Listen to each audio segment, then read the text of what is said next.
Yo, Bakayalo Konoyalo. Et oui, on se retrouve pour le résumé de One Piece, chapitre 1058. Les amis, ça va être très fort parce que vous allez voir, il y aura encore un chamboulement au niveau des puissances. Non, je déconne, je déconne. Évidemment, ce sera au niveau des primes, mais ça ne signifiera rien du tout. Les amis, on regarde ça tranquillement ensemble et puis on va en débattre, on va en discuter. Donc voilà, c'est parti les amis. Allez, hop, on va regarder tranquillement ça. Donc, le chapitre 1058 est publié dans le Weekly Shonen Jump numéro 3, 2022, donc le lundi 29 août 2022 au Japon. Le chapitre est disponible, il sort officiellement en français le dimanche 28 août 2022. Ok, donc ce sera ce dimanche comme d'habitude, donc chapitre 1058. Pas mal de petites publicités, donc vous pouvez aller à Auchan, profiter de la collection DC Comics, j'en profite tout ça, nanani, bon ok. Allez, chapitre One Piece 1058, Nouvel Empereur. Donc on va certainement parler de Baggy du coup, vu le titre. Donc Baggy dit, c'est un dit évidemment, hein. Baggy dit Xebec. Allez, couverture, César demande aux Germain de venir avec eux. Donc il y a toujours une histoire par rapport aux Germain. C'est marrant ces histoires en couverture, je me demande où est-ce que ça va mener, mais voilà, on avait vu la dernière fois Katakuri qui était apparu, c'était un clin d'œil en même temps pour le film One Piece Red, donc voilà. Toutes les nouvelles primes des Mugiwara sont révélées, enfin on a vraiment tout le monde là, donc voilà ce qu'elles sont pour certains membres. Donc Zoro, 1 milliard, ça y est, 1 milliard 101 milliards de berry. Jinbei 1 milliard 100. Ok. Donc, et Sanji 1 milliard 32. Donc la prime de Jinbei est supérieure à celle de Sanji. Pourtant Sanji est le numéro 3 de l'équipage. Mais après c'était un ancien Shichibukai Jinbei. Mais après bon c'est juste des primes. Vous voyez la prime représente la dangerosité, pas la puissance. Mais des fois on peut considérer que c'est un peu lié quand même. C'est un indicateur, même si pour Robin c'est exceptionnel, c'est totalement différent. Mais bon on va regarder la suite hein. Qu'est-ce qu'on nous dit d'autre? Robin, 939 millions de berry. Usopp, 500 millions de berry. Et pourtant, Usopp, c'est God Usopp, attends, ça doit être au-dessus. Franky, 394 millions de berry. Bah, tu vois, ça représente pas vraiment la puissance, parce que Franky, à mon avis, il est quand même plus puissant qu'Usopp. Donc voilà. Brook, 383 millions de berry. Nami, 366 millions de berry. Et Chopper, eh oui, 1000 berry. Vraiment très sous-estimé, mais voilà. Carotte n'apparaît pas dans le chapitre. Ok, bah, Carotte, de toute façon, c'est l'histoire ancienne, hein, elle apparaîtra plus, je pense.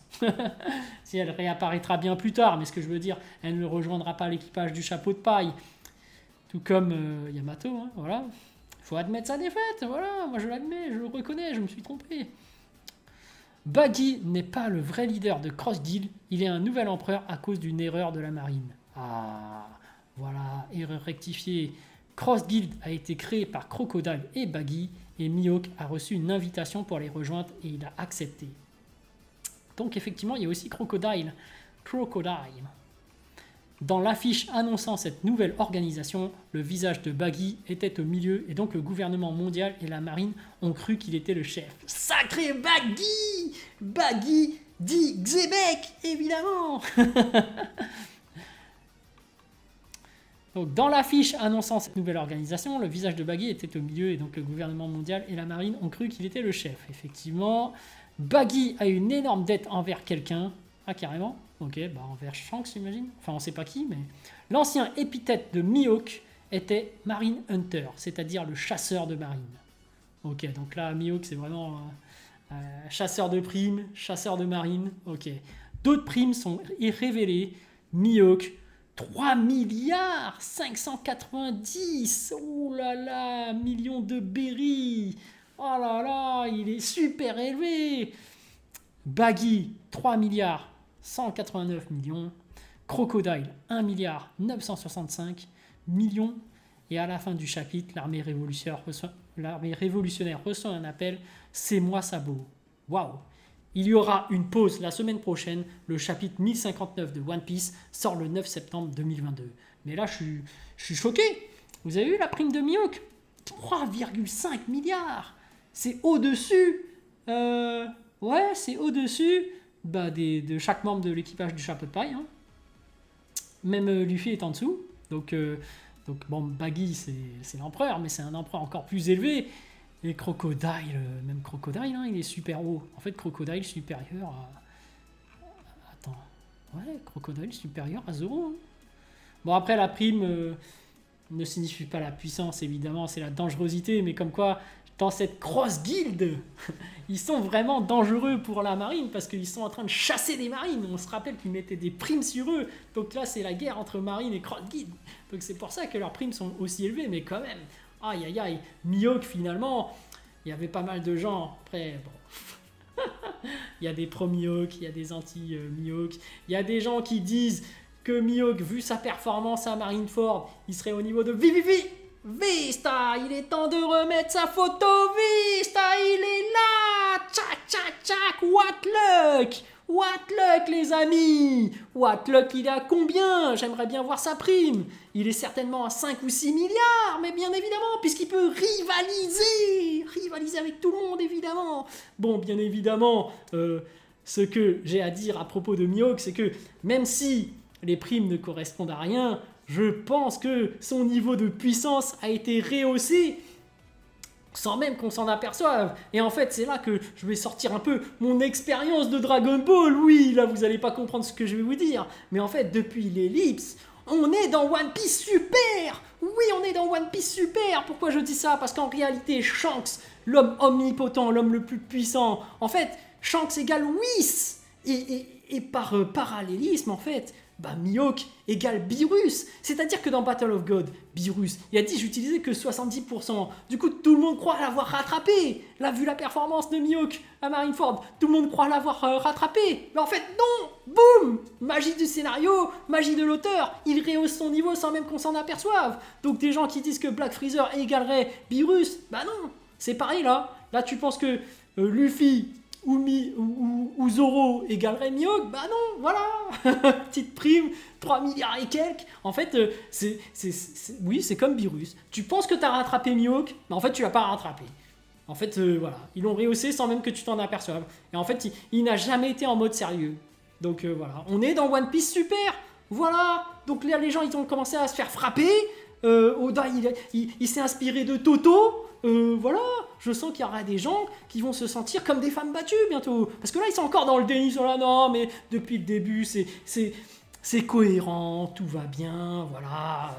Il y a une échelle de puissance, tout est cohérent, il n'y a pas de problème. Alors, en fait, le haki a toujours existé avant l'ellipse. Il y avait déjà du haki de renforcement, il y avait du haki des rois qu'on pouvait transmettre et tout, mais c'est juste qu'on, je sais pas, Oda l'avait pas mis, mais c'était mis très, très parsemé, tu vois, ça se voyait.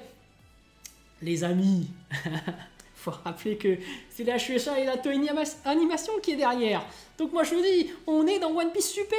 Moi je suis là pour regarder des gens se faire frapper, parce que moi j'ai reçu tellement de coups dans Dragon Ball Super, que voilà, maintenant moi toutes les incohérences ne me touchent plus. Tous les petits trucs comme ça, je prends, je regarde comment les gens réagissent. Il y en a qui vont commencer à râler, il y en a qui disent Onigashima, Wano, on s'est fait frapper.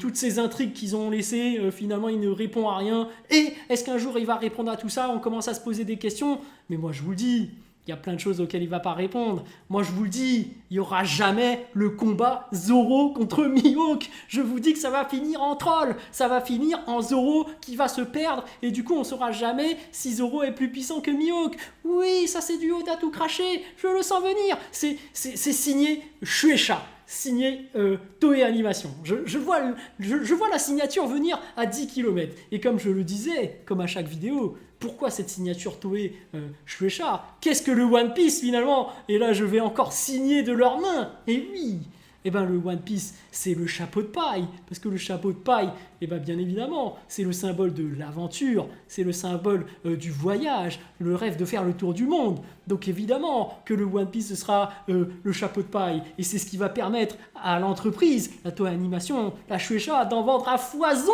Oui, les chapeaux de paille, ça se produit facilement par les entreprises. Ça y est, il y a les usines qui vont commencer à en créer là. Ils ont 3 ans pour en créer en masse, pour les exporter dans le monde et de les vendre. Parce que c'est juste de la paille finalement. Un bon chapeau de paille que tu vas acheter a plus de 25 euros. Voilà, 25-30 euros. T'inquiète, mais c'est le One Piece, c'est symbolique. C'est pour aider les entreprises, c'est pour remercier Oda, tu comprends.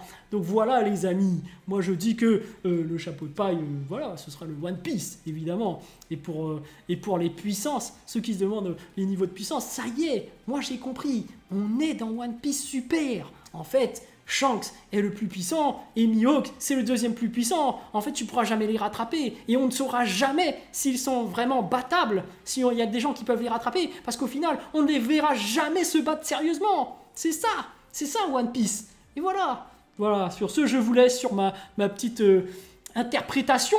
Je sais qu'il y en a qui vont commencer à dire « Non, mais tu dis n'importe quoi, aïe, aïe, aïe, on est en train de se faire frapper là, aïe, aïe, aïe, il y a même un youtubeur qui frappe les autres, qui frappe la communauté, mais voilà, je suis là. » Mais en fait, c'est pour vous prévenir. En fait, mes coups sont beaucoup moins puissants.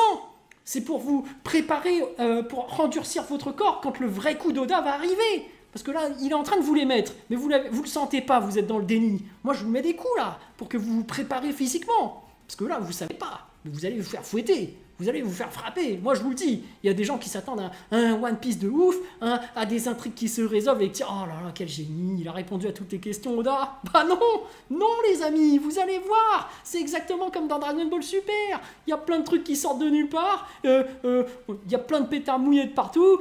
Voilà, là, il y a de plus en plus d'intrigues. Voilà, on a des primes. Les primes qui, d'ailleurs... pour esquiver le truc ne correspondent pas vraiment à la puissance, mais c'est de la dangerosité. Donc voilà, il ne se mouille pas, il ne répond pas aux questions. Les amis, je vous laisse sur cette interprétation. Bien évidemment, je vous dis à plus dans le bus, ou plutôt à plus tard dans le car.